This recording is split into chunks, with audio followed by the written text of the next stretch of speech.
이청득심이라는 말이 있습니다. 귀를 기울여 들음으로써 사람의 마음을 얻는다는 뜻입니다. 사람들은 자기 이야기를 경청하는 사람에게 호감을 갖습니다.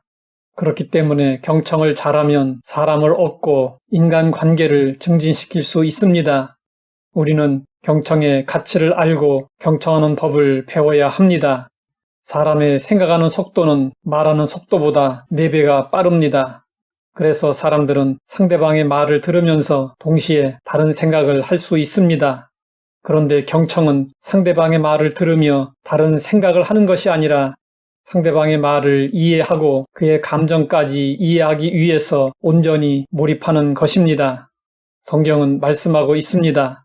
내 사랑하는 형제들아, 너희가 알지니 사람마다 듣기는 속히 하고 말하기는 더디하며 성내기도 더디하라.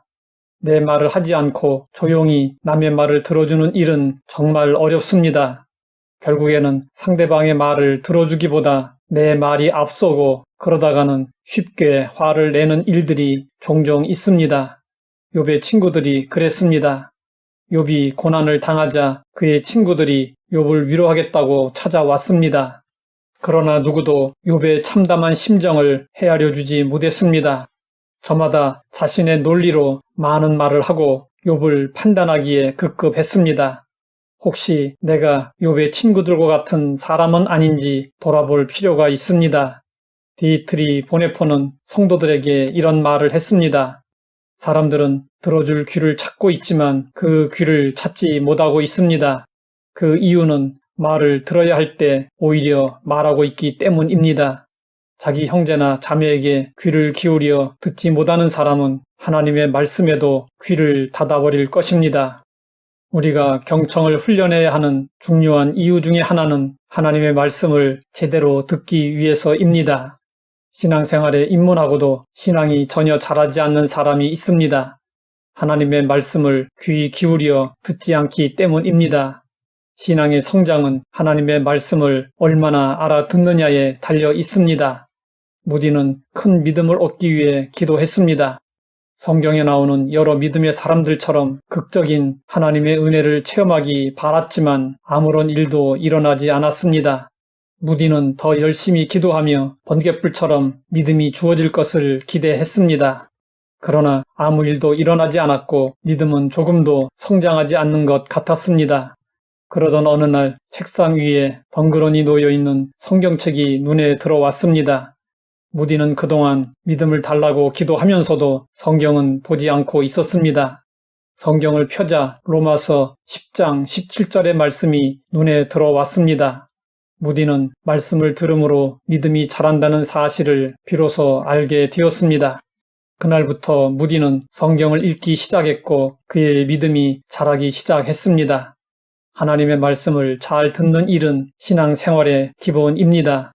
우리가 중점적으로 수행해야 할 영적 훈련은 듣는 귀를 날카롭게 연마하는 일입니다. 말하는 일과 듣는 일과 관련하여 이사야 선지자는 이렇게 말했습니다.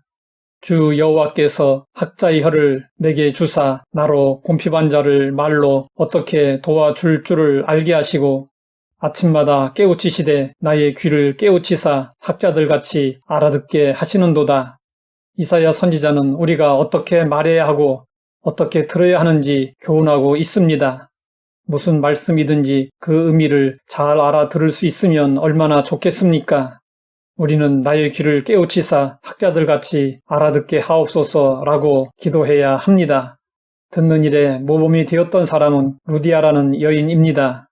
루디아는 바울이 빌립보에서 만난 여인으로 자색옷감 장사를 하고 있었습니다. 성경은 그에 대해 이렇게 말씀하고 있습니다. 주께서 그 마음을 열어 바울의 말을 따르게 하신지라. 루디아는 진리를 깨닫기 위해서 마음의 문을 열고 마음의 귀로 새겨 들었습니다. 그 결과 루디아는 바울의 말을 따라 헌신하는 믿음의 성장을 나타냈습니다.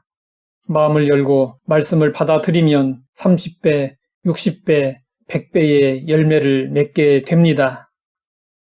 하나님 아버지, 사람의 마음을 얻을 수 있는 방법을 알게 하시니 감사합니다. 하나님의 말씀에도 귀를 기울여 하나님의 마음도 얻을 수 있게 하옵소서. 예수님의 이름으로 기도드립니다.